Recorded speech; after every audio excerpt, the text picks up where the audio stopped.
Hey everyone, welcome to my YouTube channel. This is my very first video and it's all going to be about why I chose to leave Emirates. I worked for Emirates for 4 years and 8 months, which was a very long time. I joined Emirates literally out of university. It was completely different to what I studied. I studied mental health nursing.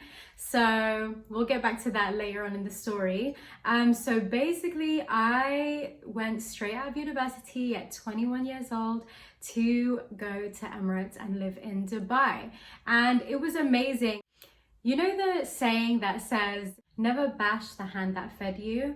This is definitely not a bashing video about Emirates. I'm just gonna state facts here. So grab your teas and coffees because it's gonna be a juicy one.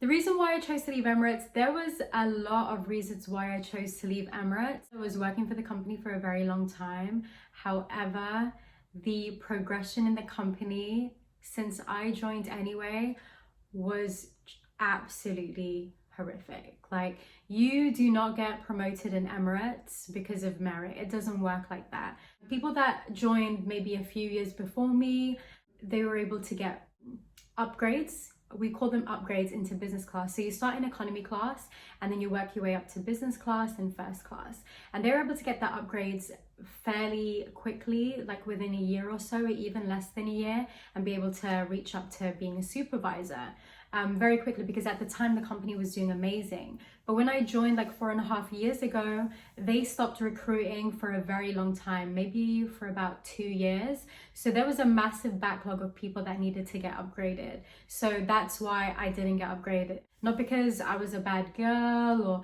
I was doing something wrong, like treating passengers like trash. Not at all.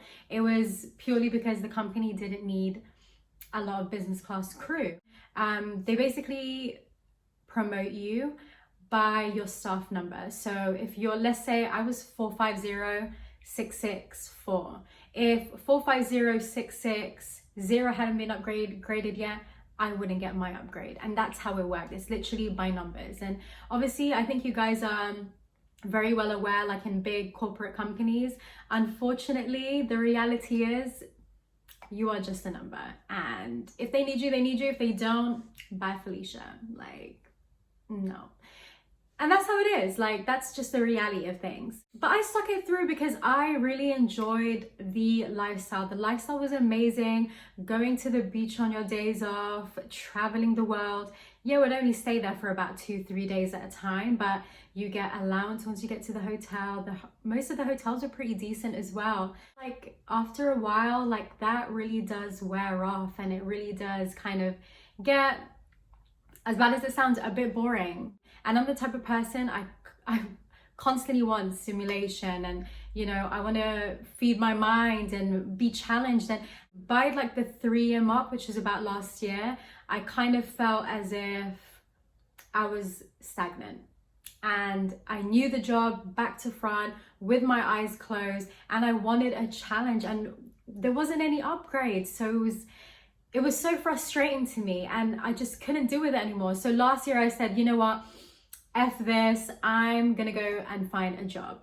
But the thing is, like, once I am at work and, you know, on the layovers and exploring the world and going to different cities, eating anything I wanted from Bangkok to the US, like, I just thought, why do I have to leave if I'm happy with my friends? I'm happy with, you know, where I'm staying, and I love dressing up, I love putting on makeup, then why should I leave? Okay, it's a bit stagnant, but at least, you know, I know the job, I'm familiar with it. It's nothing, you know, out of the ordinary, and I'm comfortable. So I thought, you know what, let me wait it out a few more months. Anyway, fast forward to Corona. It started around December, right? I think it started around December. We weren't hit that much around December time, but fast forward to around March, we started feeling it.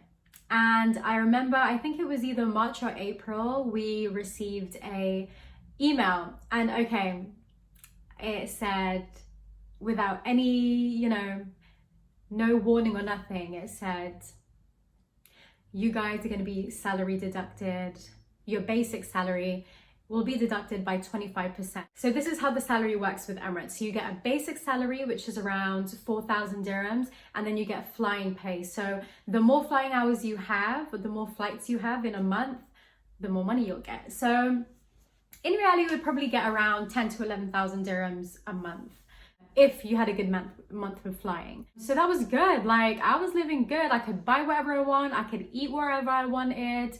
I could go out whenever I wanted. I could buy anything I wanted on a layover. Like, we were living good. We were living rent-free because Emirates provide all of that. Literally, the only thing you had to pay for that would come out of your bank account was your Wi-Fi, which is quite expensive in Dubai, I'm not gonna lie, and your phone contract, which is diabolical in Dubai. Dubai is a very expensive city.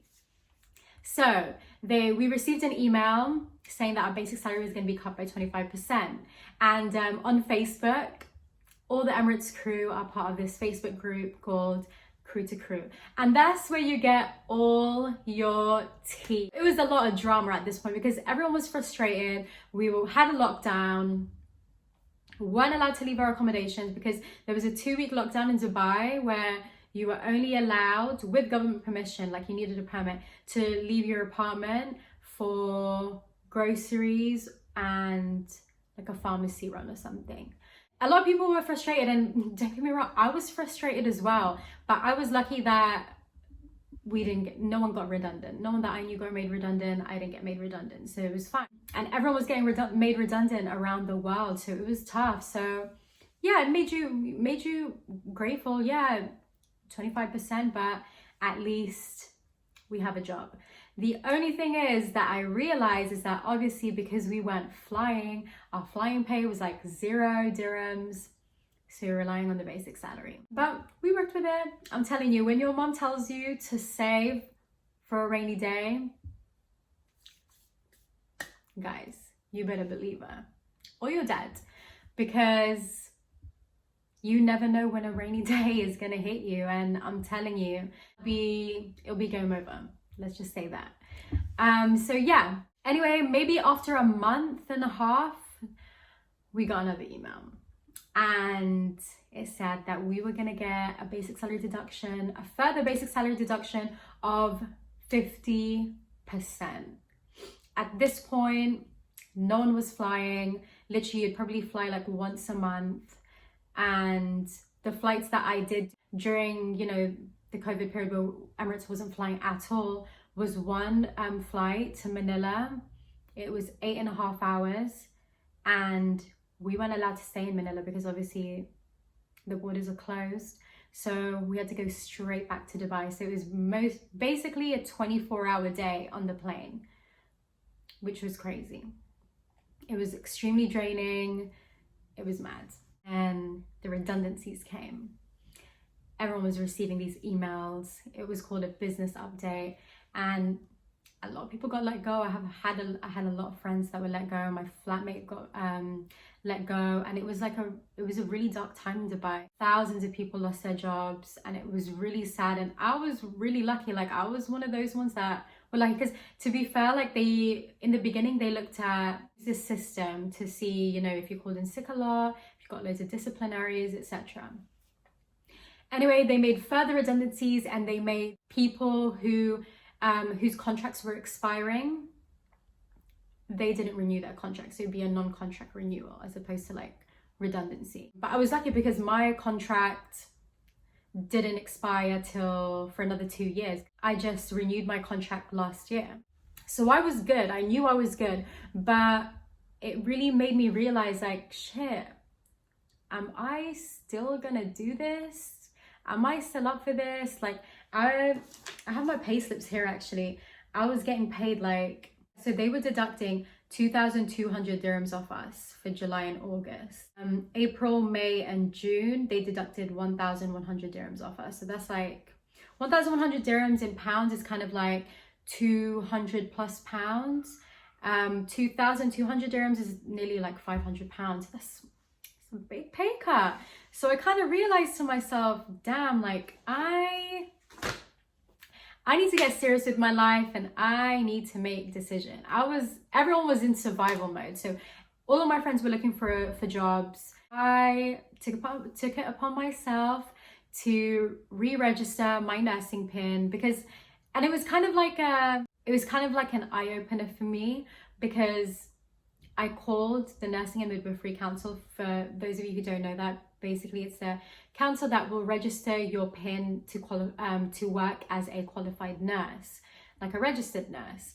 So I called them before I left for Dubai when I graduated, and they said that I have 5 years to register my PIN, which was great. 4 years and 8 months since I had graduated, because I went straight to Dubai after graduation, and I thought, damn, this is a sign that I need to register my PIN and probably go back to nursing. As much as I didn't want to, I felt like it was right.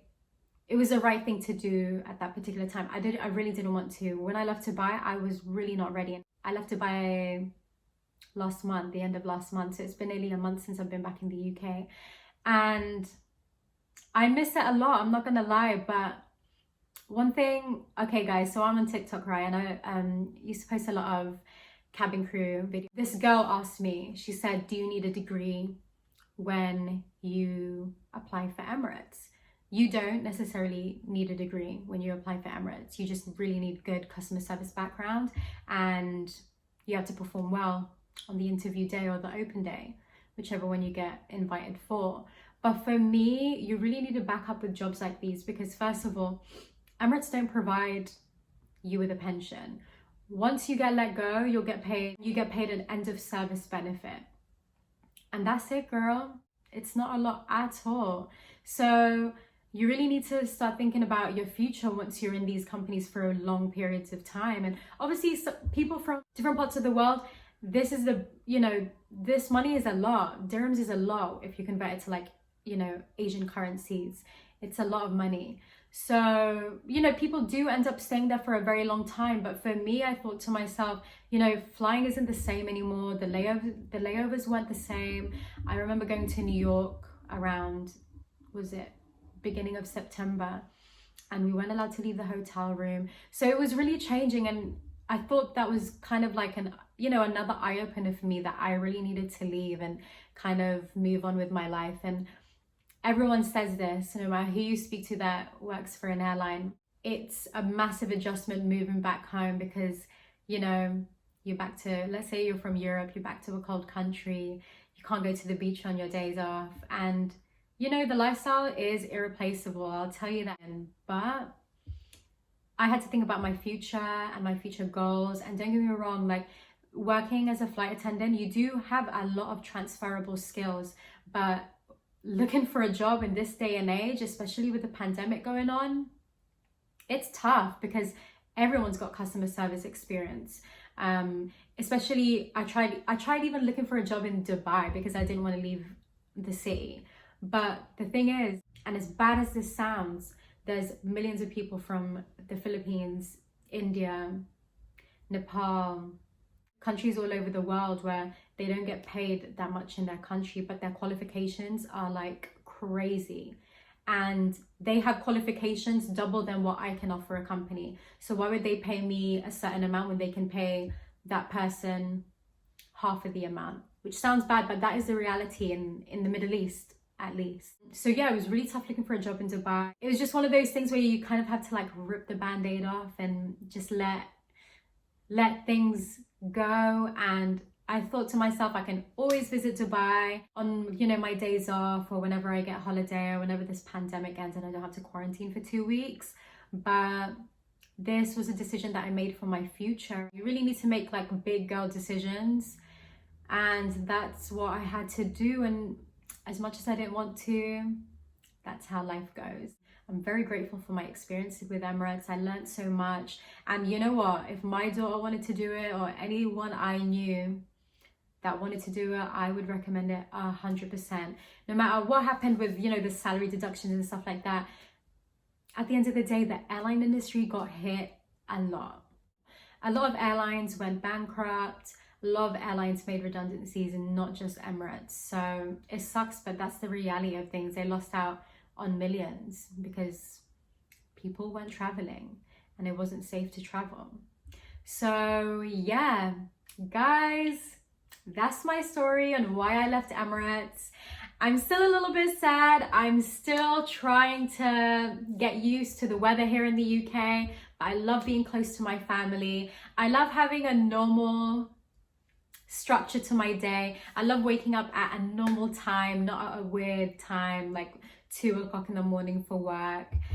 So it's not too bad. If you have any video suggestions, please comment down below. Please click that subscribe button.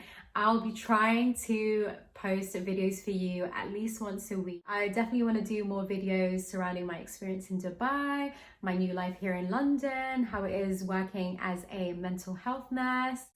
Let me know, guys. Let me guys know what you want to see, and I'll be sure to give that to you. Anyway, guys, take care. Have a great day, and I hope to see you guys later. Bye.